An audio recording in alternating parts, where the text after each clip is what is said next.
This is about saving lives and livelihoods, and it's underpinned by the power of partnerships for COVID-19 vaccination in Africa. Mastercard has always met us at a point of needs. In 2020, when we launched the Partnership for COVID-19 Testing, in abbreviation PAT, launched by His Excellency Musa Faki Mohammed, the Mastercard Foundation was there to support us with $40 million. And now in 2021, with the Partnership for COVID-19 Vaccination in Africa, saving lives and livelihoods, they have answered present. As Rita has mentioned, the continent is lagging behind. It's actually at the curve of vaccination. This world map shows you where we are, and the darker the red color, the less vaccination have occurred. As you can see, the continent as a whole has conducted or has immunized less than 2% of its population of 1.3 billion people. And this is some statistics for you to take home. The world, as we speak today, has administered about 2.2 billion doses of vaccines. Of that, the continent has acquired 54 million doses of vaccines, and 32 million of the vaccines have actually been administered in Africa. This is what Rita had indicated. We are a continent of 1.3 billion people, and our estimated coverage is at least 60%. That means we must immunize about 750 million people. I'd like to walk you through the slide on the right-hand side slowly. The vertical axis represents our percentage vaccination coverage.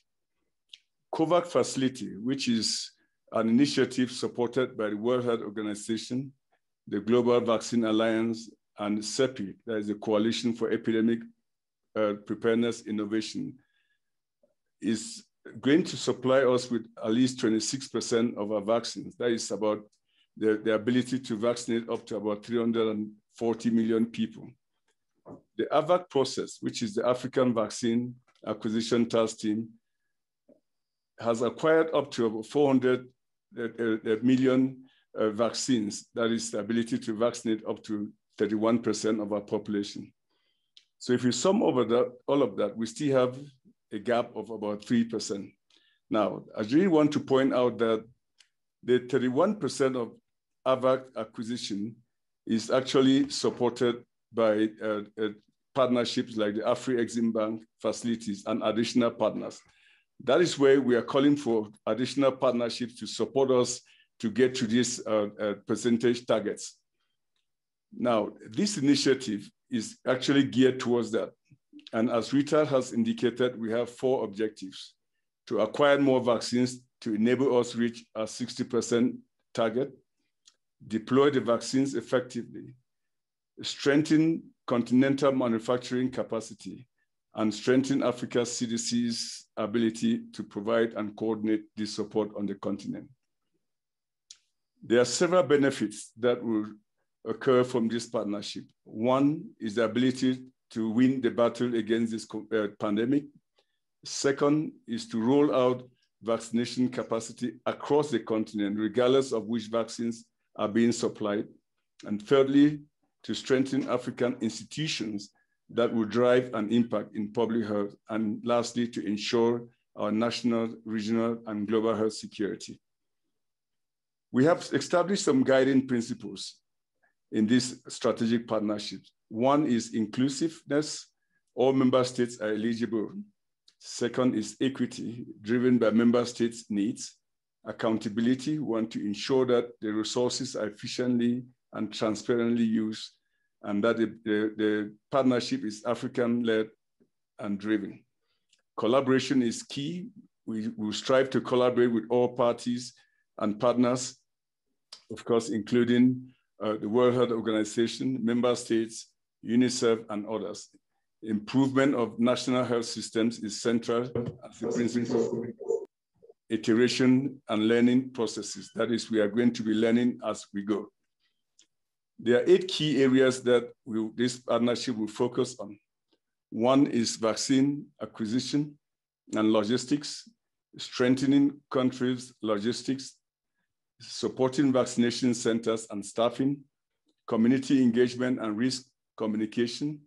We shall be also strengthening the continent's ability for pharmacosurveillance, genomic surveillance of the viruses that are emerging, strengthening digital tools to track how the vaccination programs are going and provide technical assistance across the continent.